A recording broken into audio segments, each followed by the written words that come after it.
There's a moment most people never see. It doesn't happen when the empath is smiling. It doesn't happen when they're helping you. It happens quietly, internally, after the third, fourth, 10th time they've been hurt the same way. And by the time you notice it, it's already too late. Because when an empath is hurt repeatedly, something inside them doesn't just break, it rewires. At first, the empath responds the way their brain is designed to. Highly empathetic individuals show stronger activation in mirror neuron systems regions of the brain that simulate other people's emotions. This means they don't just understand your pain, they feel it. So when you hurt them, they don't immediately blame you. They analyze you, they excuse you, they absorb the emotional impact and try to fix it. But here's the problem. The human nervous system is not built for endless emotional injury without adaptation. Repeated emotional pain activates the brain's threat detection system, especially the amygdala. Over time, this creates a pattern. The empath starts associating people with danger, and this is where the shift begins. At first, they over-explain. Then, they overgive. Then, they overthink. But eventually, they go quiet. Not because they're weak, because their brain is learning. This is called emotional conditioning, a process where repeated experiences reshape perception and behavior. The empath starts noticing patterns they ignored before. The tone in your voice, the inconsistency in your words, the way respect disappears when you think they won't leave, and something dangerous happens. The empathy doesn't disappear, but it becomes selective. Now, here's what most people misunderstand. They think the empath is becoming cold. They're not, they're becoming accurate.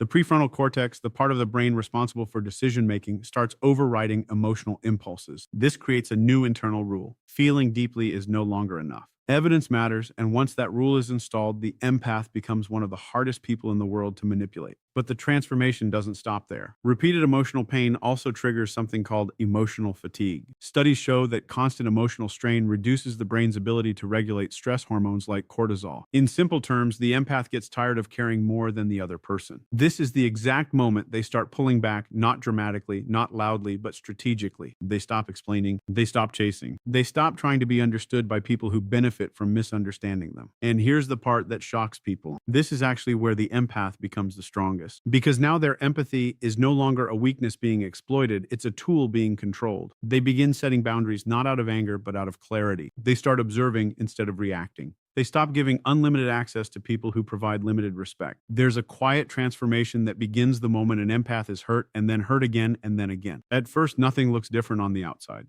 They still listen. They still care. They still try to understand you, even when you don't deserve to be understood. But inside their brain, something has already started changing. Because the human brain is not designed to experience repeated emotional pain without adapting to survive it. In the early stages, an empath's brain operates with heightened activity in regions linked to emotional resonance, what neuroscience connects to mirror neuron systems. This is why they don't just hear your pain. They internally simulate it. They feel it as if it's happening to them. But here's the part no one tells you. Every time that empathy is met with betrayal, dismissal, or emotional neglect, the brain logs it as a threat, not a mistake, a threat. And that activates one of the most powerful survival systems in the human body, the amygdala. The does not care about your intentions. It only tracks patterns. And when pain repeats, patterns become predictions. So now the empath who once saw people as emotionally safe begins to experience a subtle shift. Their nervous system starts scanning, not for connection, but for danger. At first, it's almost invisible. A slight hesitation before opening up, a longer pause before trusting your words, a quiet internal question they never used to ask. Is this safe, or is this going to hurt again? This is how rewiring begins. Neuroscientists call this process neuroplasticity, the brain's ability to reorganize itself based on repeated experiences. And repeated emotional pain is one of the fastest ways to trigger it. Because from a biological standpoint, emotional pain activates the same neural pathways as physical pain. Let that sink in. To the brain, being repeatedly hurt emotionally is not metaphorically painful. It is neurologically real. Studies using brain imaging have shown that social rejection and emotional distress light up the same regions associated with physical injury. So when an empath is hurt again and again, their brain doesn't interpret it as just feelings. It treats it like ongoing damage, and the body responds accordingly. Stress hormones like cortisol begin to rise more frequently. The nervous system shifts into a semi-permanent state of alertness. This is why empaths who are repeatedly hurt often feel exhausted, even when they've done nothing physically demanding. Because they are emotionally, neurologically, chemically, they are in a constant cycle of processing, anticipating, and protecting. And here's where it gets even more intense. With enough repetition, the brain stops waiting for the pain to happen. It starts predicting it before it arrives. This is called anticipatory stress, and it changes everything. Now, the empath isn't just reacting to reality, they are preparing for impact that hasn't even occurred yet. A delayed reply feels heavier. A change in tone feels suspicious. A small inconsistency feels like the beginning of another wound, not because they're overthinking, because their brain has been trained to connect these dots. What used to be openness becomes analysis. What used to be trust becomes pattern recognition. And slowly, without any announcement, the empath begins to evolve. But this evolution comes with a cost, because the same brain that once allowed them to connect deeply with others is now building protective barriers. Connections that once felt effortless now require evaluation. Vulnerability that once felt natural now feels risky. And the empath starts doing something they never had to do before. They start filtering who gets access, who gets honesty, who gets silence. And here's the most misunderstood part of all of this. This is not emotional damage. This is emotional adaptation. The brain is not breaking. It is recalibrating. It is learning that unlimited openness in a limited respect environment is dangerous. And it is correcting that imbalance. But the transformation doesn't stop at thoughts. It begins to affect behavior in ways that confuse the people around them. They speak less. They explain less. They tolerate less. Not because they've lost their ability to care, but because their brain has learned that caring without boundaries leads to pain. And the nervous system is designed to avoid repeated pain at all costs. So now, instead of leaning in, they lean back. Instead of giving more, they observe more. Instead of reacting emotionally, they process strategically. This is the moment the empath becomes unpredictable to those who once relied on their predictability. Because before, they were easy to read. They would forgive quickly. They would understand endlessly. They would stay even when staying cost them everything. But now their brain has new data, and new data creates new behavior. And behavior is what people notice. Suddenly, the empath doesn't respond the same way. They don't chase clarity. They don't argue for connection. They don't beg to be understood because their brain has already run the pattern. It already knows how the story ends. And this is where their internal power begins to rise. Not loudly, not aggressively, but with a quiet certainty that changes everything. Because once the brain has been rewired through repeated emotional pain, it becomes almost impossible to return to blind trust. The empath doesn't lose their depth. They lose their naivety, and that shift is permanent. Now they see what they once felt. They recognize what they once ignored. They understand what they once excused. And the most dangerous part, they no longer need closure because their brain has already completed the pattern. And when an empath reaches that stage, you won't see a breakdown. You won't see a dramatic exit. You'll see something far more powerful. A calm, controlled, almost surgical withdrawal because internally the rewiring is complete. The brain has learned the lesson. The nervous system has adapted, and the empath has changed in a way that cannot be undone. Not because they wanted to, but because their biology refused to let them stay the same. There comes a moment in an empath's life that looks like distance, but is actually precision. It doesn't happen overnight. It happens after patterns repeat so many times that the brain stops asking, how do I fix this? And and starts asking, why am I still allowing this?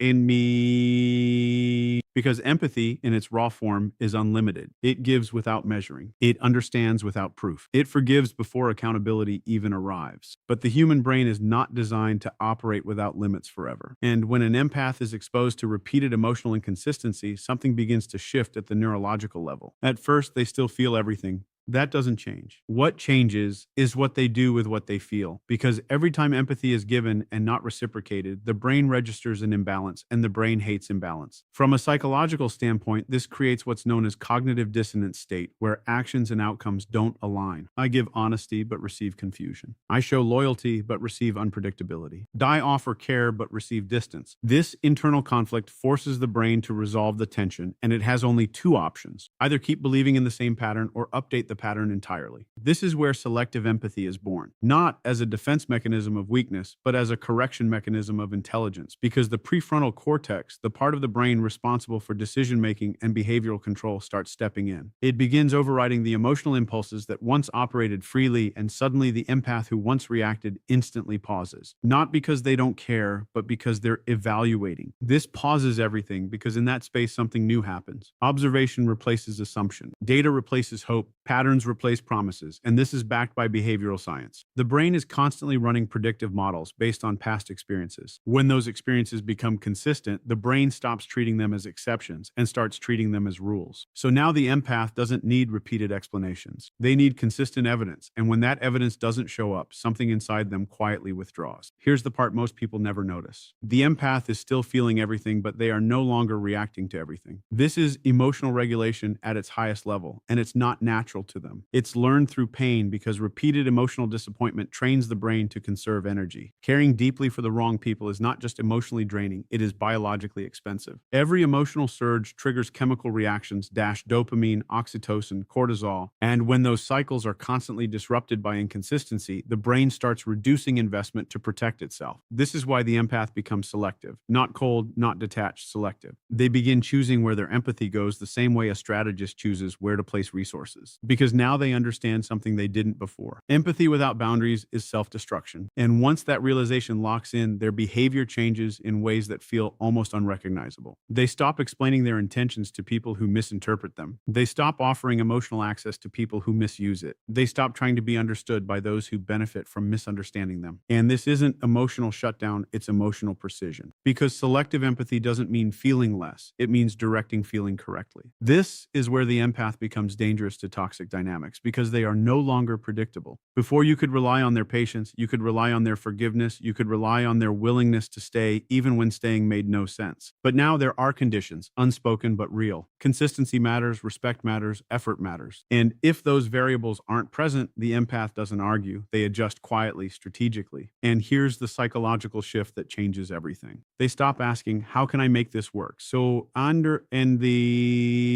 And start asking, does this deserve to work? That single question rewires the entire dynamic, because now empathy is no longer given freely, it is earned, not through words, but through patterns. And patterns don't lie. From a neuroscience perspective, this shift is tied to increased activity in areas responsible for risk assessment and impulse control. In simple terms, the empath is no longer operating purely from emotional instinct. They are integrating logic. And when emotion and logic align, decisions become final. That's why when a fully aware empath pulls back, it feels sudden to everyone else. But internally, it was gradual, calculated, tested over time. Every ignored boundary, every repeated behavior, every moment where effort wasn't matched, all of it was being recorded. Not consciously at first, but neurologically, constantly, until one day the threshold is crossed and the empath system updates. No announcement, no warning, just a shift. Now they invest differently. They listen more than they speak. They watch more than they react. They give less, but what they give is intentional. And here's the part that confuses people the most. When an empath becomes selective, they actually become more powerful in relationships that are healthy, because their empathy is no longer diluted. It's focused, which means the right people experience a deeper, more genuine connection than ever before, while the wrong people experience distance they can't understand. And that contrast reveals everything, because selective empathy is not about rejection. It's about alignment. It's about recognizing that not everyone deserves the same version of you. And once an empath understands that, there is no going back. They will still feel deeply, they will still care intensely, but they will no longer ignore reality to protect potential. They will no longer sacrifice themselves to maintain connection, and they will no longer confuse emotional intensity with emotional safety. Because now their empathy has evolved from something that was once automatic into something that is now intentional. And that transformation doesn't just protect them, it elevates them. Because an empath who chooses where to feel controls everything that once controlled them. And once that control is established, their presence becomes rare. Their energy becomes valuable, and their empathy becomes something not everyone gets to experience anymore. There's a moment that feels like rejection, but it isn't. It feels like punishment, but it's not. It feels like the empath is pulling away to make a point, but the truth is far more unsettling. They're not trying to hurt you. They've simply stopped participating in a pattern that was hurting them. Because when an empath withdraws, it doesn't come from anger. It comes from exhaustion that has crossed a neurological limit. At the beginning, they try everything. They communicate. They explain. They adjust themselves in ways most people would never even consider. And every time they do this, their brain releases chemicals tied to connection, dopamine for reward, oxytocin for bonding. But when those efforts are ignored, dismissed, or taken for granted, something critical happens. The expected reward doesn't arrive, and this creates what neuroscience calls a reward prediction error. In simple terms, the brain expected connection but received disappointment. Once or twice, the brain tolerates it. But repeated enough times, it starts updating the equation. Effort does not equal reward here. And once that equation changes, behavior follows. Because the brain is wired for efficiency, it will not continue investing energy into something that consistently produces loss. This is where withdrawal begins. Not as a decision made in one dramatic moment, but as a gradual reduction of investment. They respond a little slower. They share a little less. They stop initiating conversations that once felt natural. Not to manipulate, not to test you, but because their brain is quietly cutting off a losing strategy. And here's the part that most people completely misread. They think the empath is playing games, but what's actually happening is far more biological than emotional. The empath is removing reinforcement. In behavioral psychology, reinforcement is what keeps a behavior alive. Attention, validation, emotional reactions. These are all forms of reinforcement. If someone behaves poorly but still receives attention, connection, or emotional energy, their behavior continues. Not because they're evil, but because it works. And for a long time, the empath unknowingly provides that reinforcement. They forgive quickly. They stay available. They keep showing up, even when the behavior doesn't deserve it. But once the empath withdraws, that reinforcement disappears. And when reinforcement disappears, behavior becomes unstable. It either escalates or collapses. This is why when an empath pulls back, the other person often reacts intensely. Suddenly, there's confusion, frustration, even anger, because the system that was once predictable is no longer feeding the same response. And the brain doesn't like losing a reward it became used to. This triggers what's known as extinction behavior. When a previously rewarded behavior stops being rewarded, the brain temporarily increases the behavior in an attempt to regain the reward. That's why you might see sudden effort, unexpected messages, emotional reactions that were never there before. But here's the critical part. The empath is no longer responding the same way because their brain has already completed the learning process. It has already recognized the pattern. And once recognition turns into certainty, the emotional attachment begins to dissolve. Not instantly, but irreversibly. This is what makes their withdrawal feel so final, because it's not based on a temporary feeling. It's based on accumulated evidence. And evidence doesn't argue. It concludes. Now let's talk about the internal shift that happens at this stage. The empath stops seeking closure. This alone changes everything.